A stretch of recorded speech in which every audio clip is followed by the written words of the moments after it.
First, if I may, I'd like to give you Wikipedia's definition of a millennial. Um, Millennials, also known as Generation Y, Generation Me, and Eco Boomers, or is that Echo Boomers, are the demographic cohort following Generation X. There are no precise dates for when this cohort starts or ends.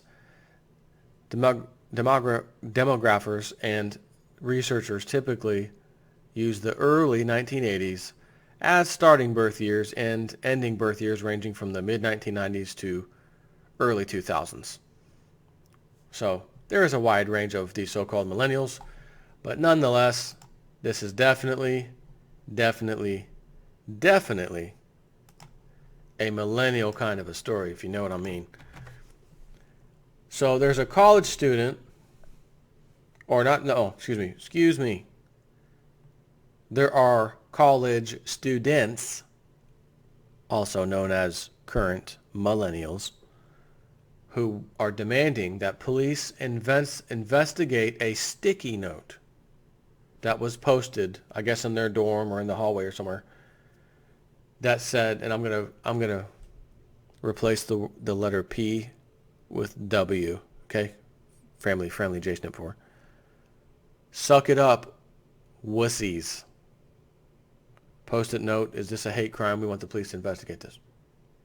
We're still hurt about our loss in the election for Hillary and or Bernie Sanders. And now a sticky note has upset us. I think we have a hate crime on our hands. Wow. We learn of yet another campus full of disaffected Hillary snowflakes who were triggered by a freaking post-it note suggesting that they should stop whining about the election and just suck it up.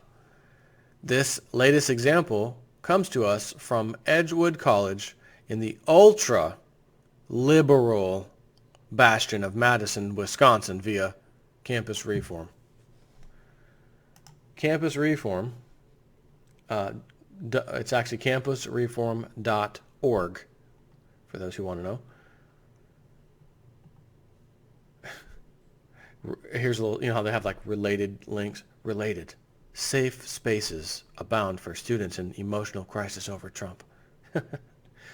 Gots to love it. So one note bearing the phrase, suck it up, wussies, was placed on the inside window of the Office of Student Diversity and Inclusion, eliciting outrage within the traumatized academic community. Quote, a great deal of fear, sadness, and anger among students, faculty, and staff resulted, especially those that gather in the office space. Chamber asserted the message was hateful and harmful toward members of our community. It violated every value that this institution considers to be at its core. End quote. I'm hoping that I'm sounding very liberal to you right now. I'm trying to give you a little bonus.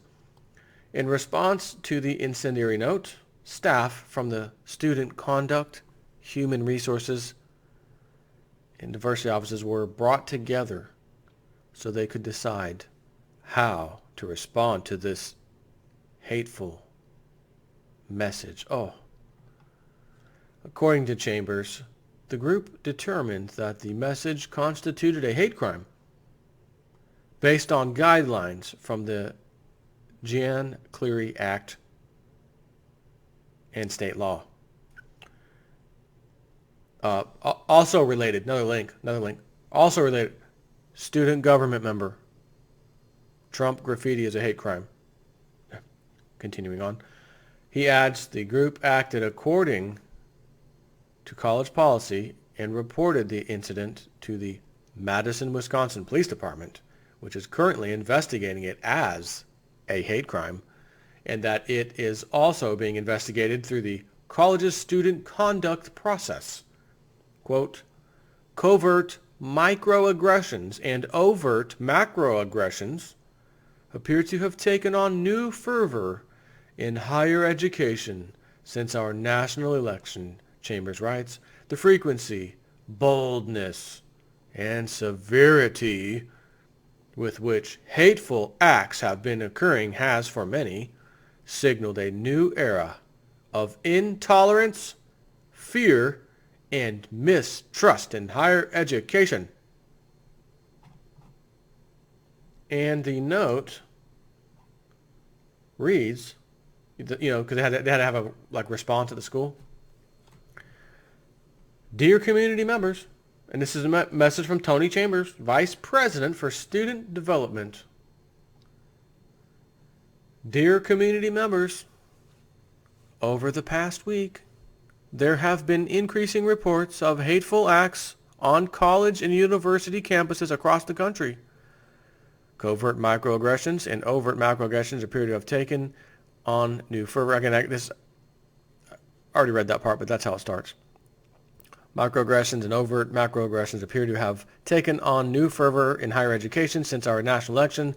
To be clear, these types of acts have been on the rise for many years. However, the frequency, boldness, and severity with which hateful acts have been occurring recently has, for many, signaled a new era of intolerance, fear, and mistrust in higher education as well as throughout our nation.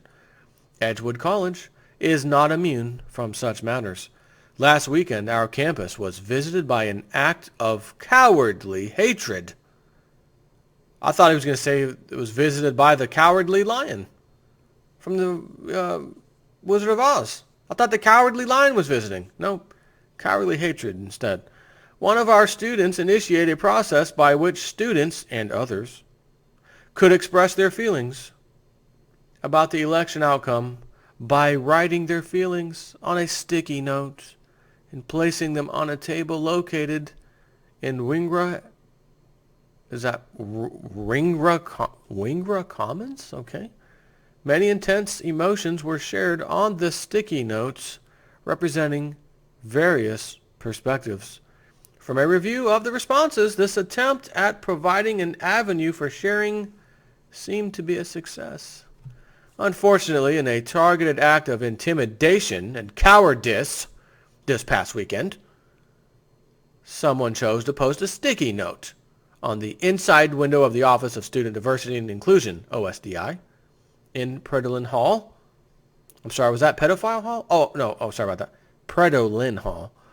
A great deal of fear, sadness, and anger among students, faculty, and staff resulted, especially for those that gather in the OSDI space. Now, is that a safe space or just the OSDI space? I mean, inquiring minds want to know, but I can't answer that. The message was hateful and harmful toward members of our community. It violated every value that this institution considers to be at its core. It's a sticky note. Suck it up, wussies. Suck it up. Try again next time. That's what we've been told our whole damn lives. 51, 49, so-and-so won. Damn it, so close. Suck it up and try again next time. And then we do 52, 48. Oh, well, still close. Try again next time. Dad, we almost won the game. It was 14-12. I know, son. Suck it up and try again next time. Go to a little more, do a little better at practices. Make sure you show up to all your practices. You missed a couple practices this season that you didn't actually have to miss. You remember those two? Yeah, I know, Dad. Okay, suck it up. Do better next time, son. Try harder. Could you imagine a national response from the Association of Children's Sports Teams that read like this crap? Someone had a vicious sticky note left, In other words, Team A beat Team B. Your son's on team, or my son. I don't have a son, but I'm due for now. My son's on Team B. 12-14. They lost. That's it. You guys lost 12 to their 14. They won. Congratulate them. Slap their hands on the way out. Slap them on the ass on the way out if you want. So, sometimes they do that. That's okay. It's cool. Go ahead. See ya. But let's say on Team A is the one that lost. that's the 12 pointers, versus Team B, the 14 pointers. And Team A, the losers, are upset about it. They're really upset about it. Not for any real reason. In other words, they lost fair and square. It was just the better man or the better team won this time. But they just can't contain themselves and are crying foul, and this is not fair, and that's not fair, and I still want a trophy. And the other team that won says, hey, wussy, or wussies, suck it up. Right? Get real. Grow up. Suck it up. I want my trophy. I want my safe space back. You're giving hate speech towards me. Hate speech? What does the First Amendment say? It's freedom of speech. There's no such clause in there. Subsection C of the First Amendment. Subsection C, cannot use hateful words towards another person. Nah, I'm sorry. That's incorrect. The correct answer is the freedom of speech shall not be infringed. And honestly, it means what it means. It cannot be any other way. There's no subsection C or, well, that's not speech. Anything that comes in my freaking mouth is speech. Now, worst case scenario, someone says, I hate my ex-girlfriend's guts and I'm going to go blow her head off right now, and I'm brandishing a weapon and I'm running out to my car to go drive to her house. That is a little different, still allowable. You can still say it, but the problem is they're going to go after you potentially for attempted assault or a murder or something. They're going to go after you for something, even if you didn't do it yet and they catch you in time, because the intent is there. But that still does not mean your freedom of speech is not protected. You said what you had to say, and they're not going to be able to go after you in court for just saying those things. They're going to say, well, he said that, plus actions spoke louder than words. But his speaking started this whole thing, which got our attention in law enforcement. We followed through, and we're lucky able to catch the crazy dude before he got to his ex-girlfriend's house. So with all of that, we can charge him with such and such. Could you imagine sitting in court? What do you mean here? What are you here today for, son? Hate speech, Your Honor. I don't see any past. You don't have any previous criminal record. Is that correct? That's correct, Your Honor. I've never been arrested in my life. That's correct. Hate speech. That could be a pretty bad crime. Well, I didn't think so, Your Honor. I've read the First Amendment of the Constitution pretty clearly. I didn't know there was really such a thing. And I also know that you can't write a law after the Constitution or about one of the parts of the Constitution that gets rid of it or bypasses it, unless you have a constitutional convention take place, which the entire country, states and all, have a massive majority to say, well, yeah, we're striking that and adding this or whatever on the amendment of the Constitution, not just passing a law through Congress and saying, okay, that supersedes the Constitution, because that's not how it works. I am aware of that, Your Honor. What did you do here today, Mr. Jason at 4? Ladies and gentlemen, citizens of the jury, I, Jason at 4, you're going to find me not guilty today. I'm telling you that now. You're going to find me not guilty because this is nonsense. But I stand guilty as charged as far as saying, what was that? Suck it up, wussies. I said it, Your Honor.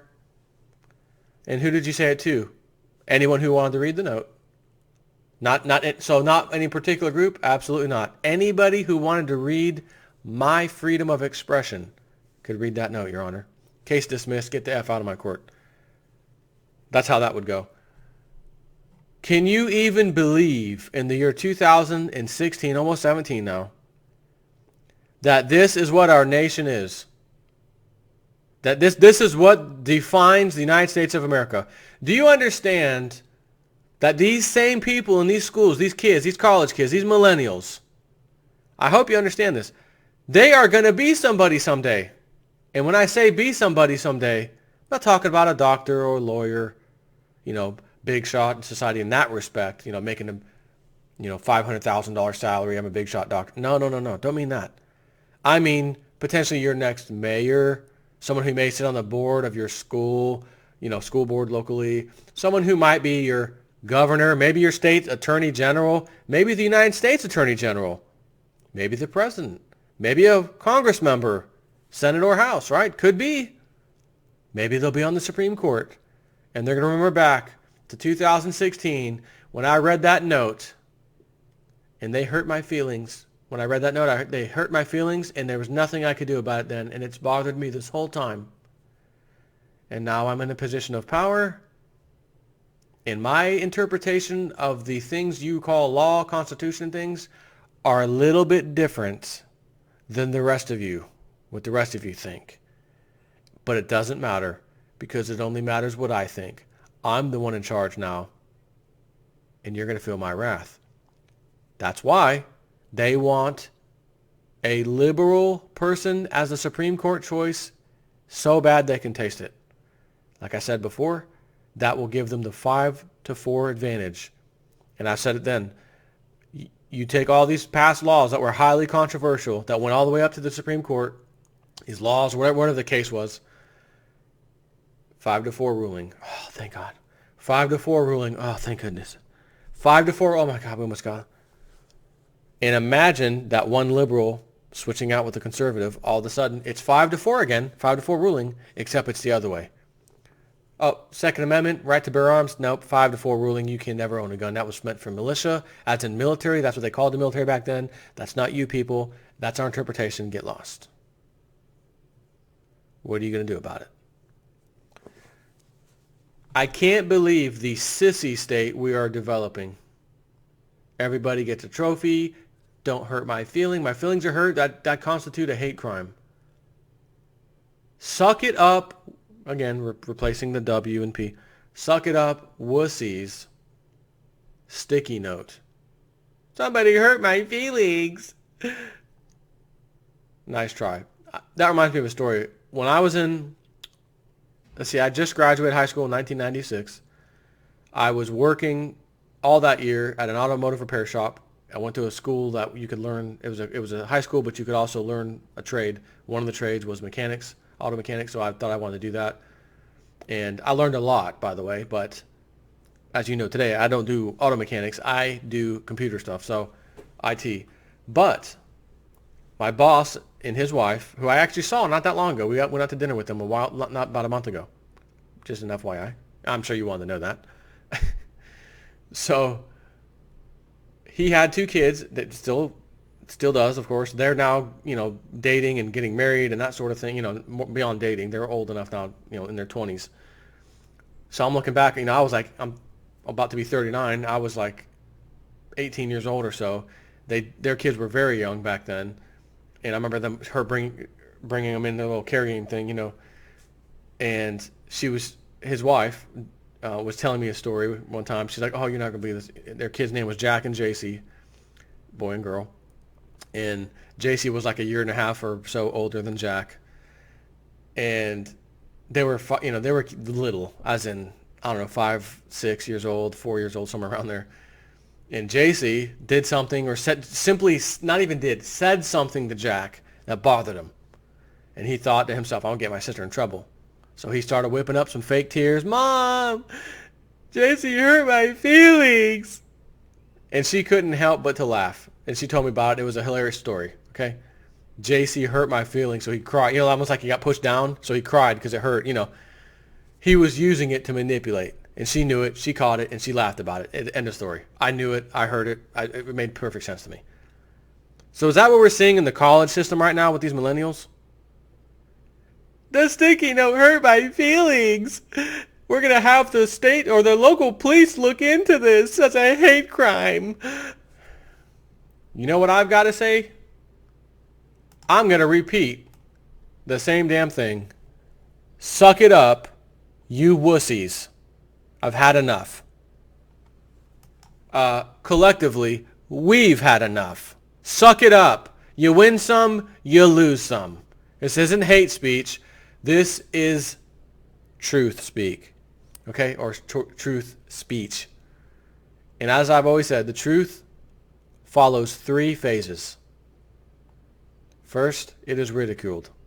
Second, it is violently opposed. Third, it becomes common knowledge. I think this whole violently opposed thing, now they're not being violent necessarily in this college about it, but when you start to get the police to look into hate crimes, I don't know what, maybe there needs to be maybe the truth needs to go into 4 stages.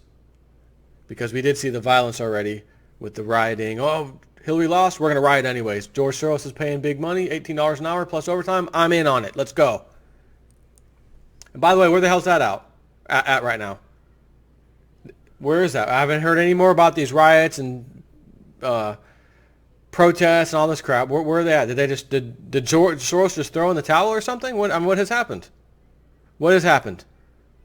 This kind of goes in line with my previous video about the Webbot saying, oh, they're going to try to push Hillary up one more time, and it'll be a little side note in the pages of history. It'll be nothing. And Jill Stein's now doing the recount. Hillary says, yeah, we agreed, and we're going to do it, help her do it, whatever. So you can kind of put this on there too. Anyways, take care.